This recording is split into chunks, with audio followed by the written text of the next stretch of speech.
Good evening. Tonight, I'd like to invite you into my kitchen and into a rather ordinary evening here in Nanayama. Before I begin cooking, I do something that women in Japan have done for centuries. I tuck a hand towel into the front of my obi to use as an apron, and then I take a cord and cross it over my back like this to keep my kimono sleeves out of the way. It's called tasukigake. Simple, practical, and I think rather lovely.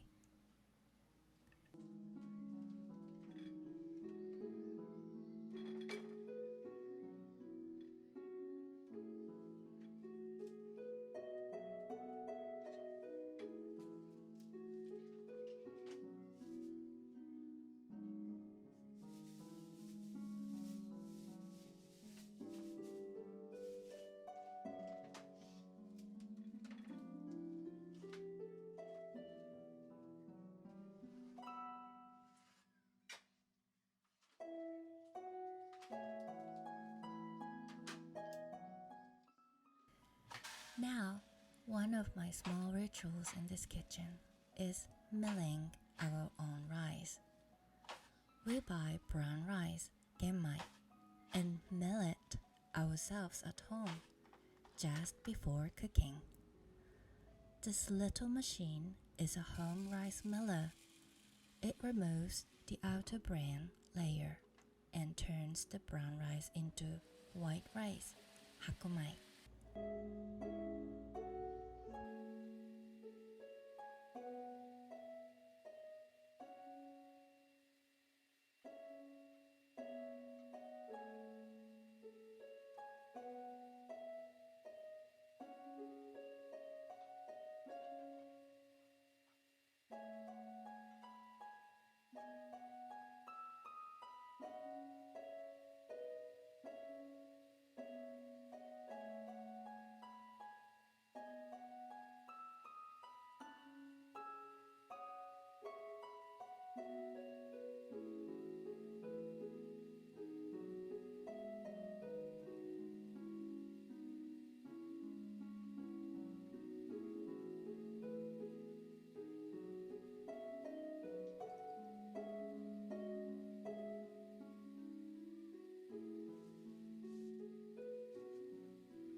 And the bran that's left behind, I never throw it away. It goes straight into this compost bucket. I use an EM bokashi system. Bokashi is a Japanese fermentation method that turns kitchen scraps and organic material into rich compost. This goes into our kitchen garden out front and into our natural farming plot as well.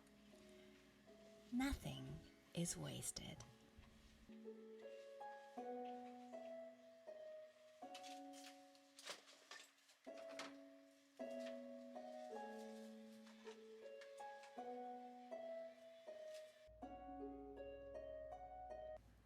And then, of course, the washing. I rinse the rice gently until the water runs almost clear. There is something very calming about this pot. You might wonder, why mill the rice at home? Well, once rice is milled, it begins to lose its freshness quite quickly. Milling it yourself just before you cook it makes a remarkable difference to the flavor.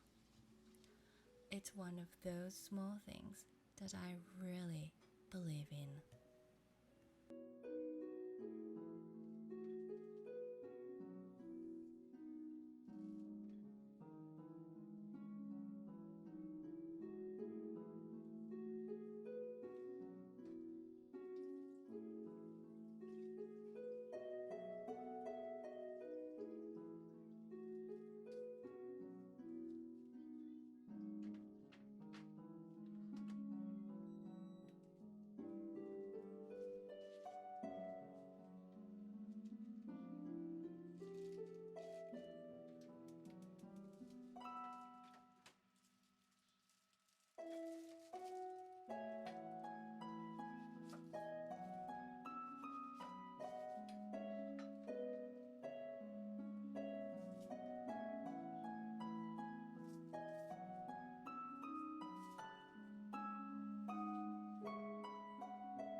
Next, the vegetables. Tonight, it's cabbage and spring onion, both from the season. I cut them into generous pieces, nothing too fussy, and lay them on a sheet of baking paper inside the steamer. Steaming keeps everything tender and sweet without losing any of the goodness. I put the lid on and let them do their thing.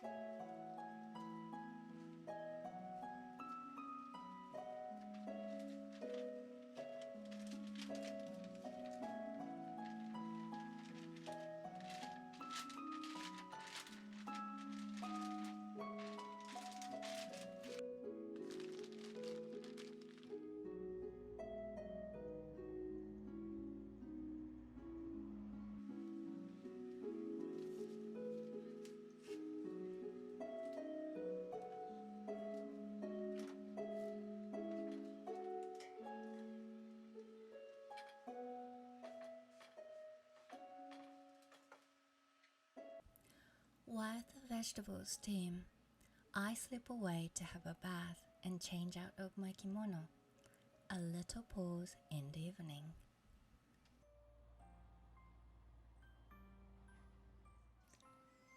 And here I am again. Pajamas on, baby in arms.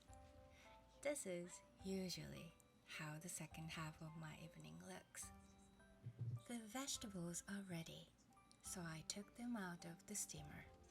And now it's time for the last thing, frozen squid shumai. I take them straight from the freezer and into the steamer they go. Shumai are a type of Chinese-style dumpling, very popular in Japan. These ones are squid flavored, and the children absolutely love them.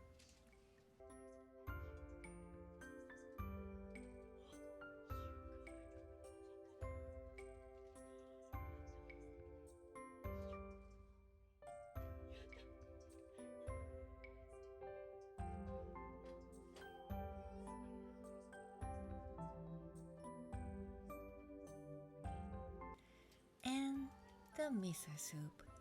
This is yesterday's, kept in the fridge overnight.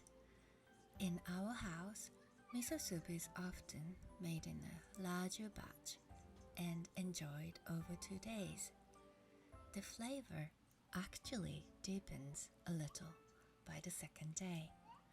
I bring it gently back to heat on the stove. Just a low flame, not boiling.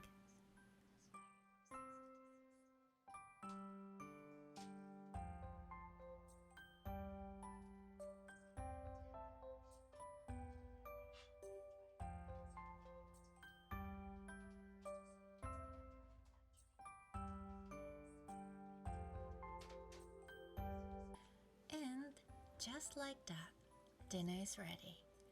Rice, miso soup, steamed vegetables, and shumai. A simple meal, but an honest one.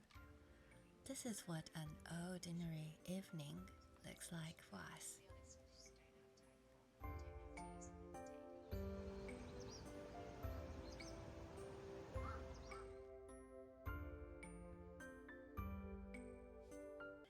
Good morning. By the time the camera starts rolling, I'm already well into it. Jam on toast, yogurt set out, and a sandwich on the way. Mornings here don't wait.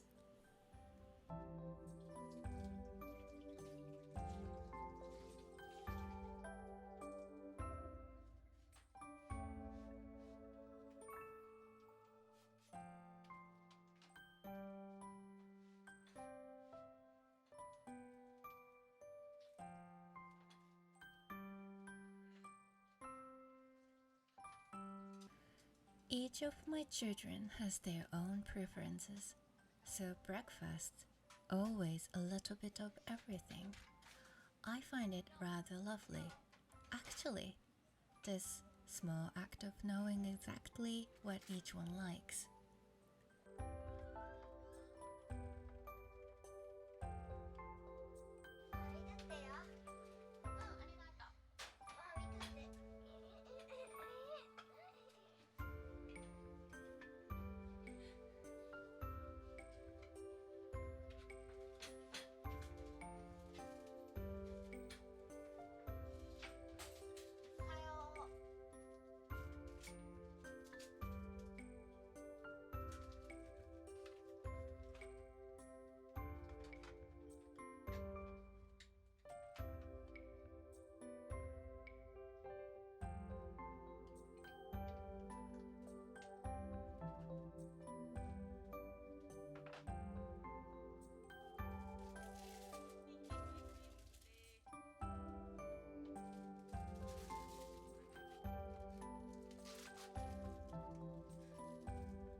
And here comes my eldest son, 10 years old and already very particular about his sandwich. I ask him what he would like and hand it over. He's off in a flash.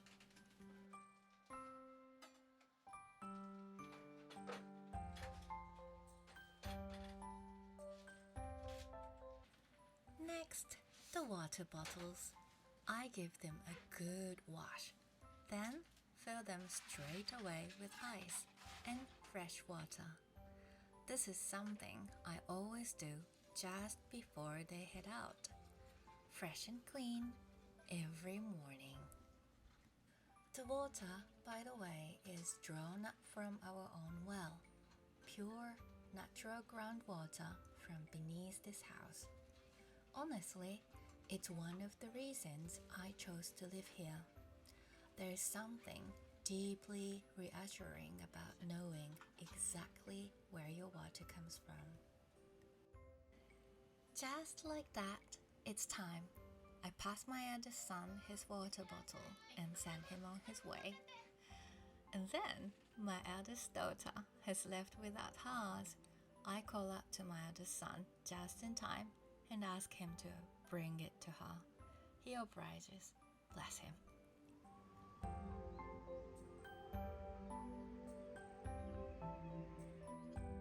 With With the children off to school, the house is quiet at last. And now, a little time for myself. I start by working a small amount of wax through my hair. It's made from natural ingredients, which matters to me. Then I use my boar bristle brush to smooth the surface. This kind of brush is wonderful for Japanese hair. It distributes the wax evenly and gives a beautiful, polished finish. I gather everything to one side. The knot will sit just here, on the lower left of the back of my head. A slightly asymmetric placement, which I think suits the kimono rather well. Now, for my favorite part. I loosen the elastic just slightly, press my fingers into the root to open up a gap, and feed the hair upward through it. In Japan, we call this kururimpa. It creates a beautiful twisted effect with very little effort.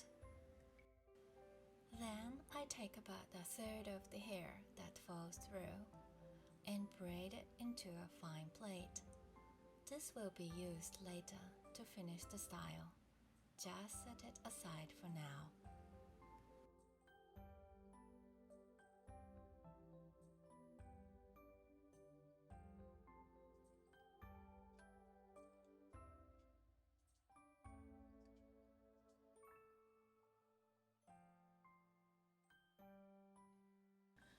For the remaining hair, I smooth the surface gently with my hands.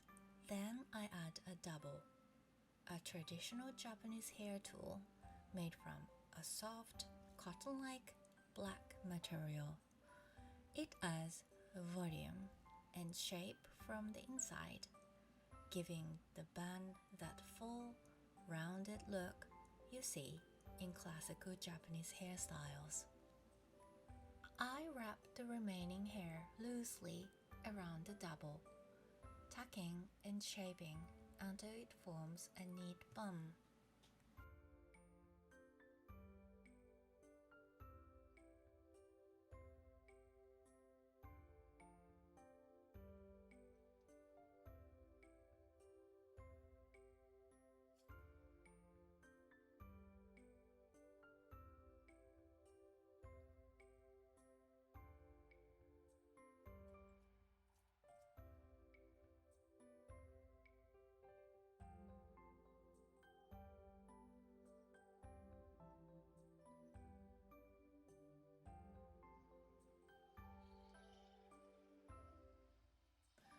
And finally, the little braid. I drape it over the top of the bun to conceal the elastic underneath and secure everything with pins.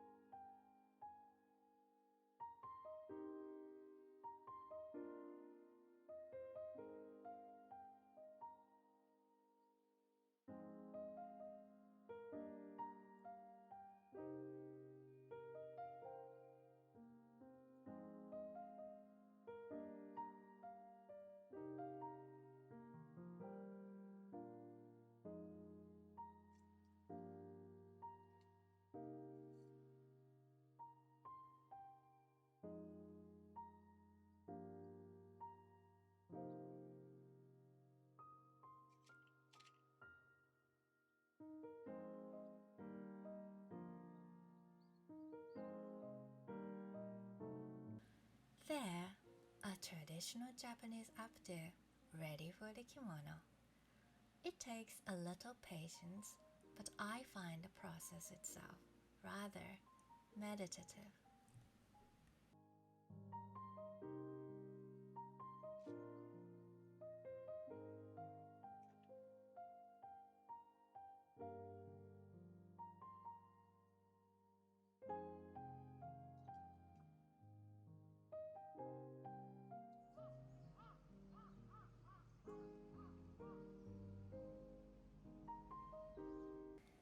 And now, makeup. My skin is already prepared. I begin with concealer. I pick it up with a small brush, just a little, a touch here, a touch there. Then I pat it gently with a sponge to blend it into the skin. Next, a powder foundation, a pale rosy pink. Quite light in coverage, but it evens the complexion beautifully and gives the skin a soft, porcelain quality that suits the kimono. Everything I use, skincare and makeup alike, is completely natural. 100%. It's a choice I've made both for my skin and for the environment around me. I found that what is gentle for the earth tends to be gentle for me too.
And the red. This is the heart of the look. I apply the lipstick directly to my lips, then blur the edges softly with my fingers. And with the color that remains on my fingertip, I press it lightly onto my cheeks. Just a whisper of warmth, blend it gently with the hand. Then a touch above the outer corner of each eye, pat it on in the same way. This technique ties the whole face together, lips, cheeks, and eyes all singing from the same palette. Almost done, but just as I finish, I notice a few loose strands, so I reach for these two small clips in the shape of cherry blossoms. One on each side, just to catch those little wisps. A small detail, but a lovely one.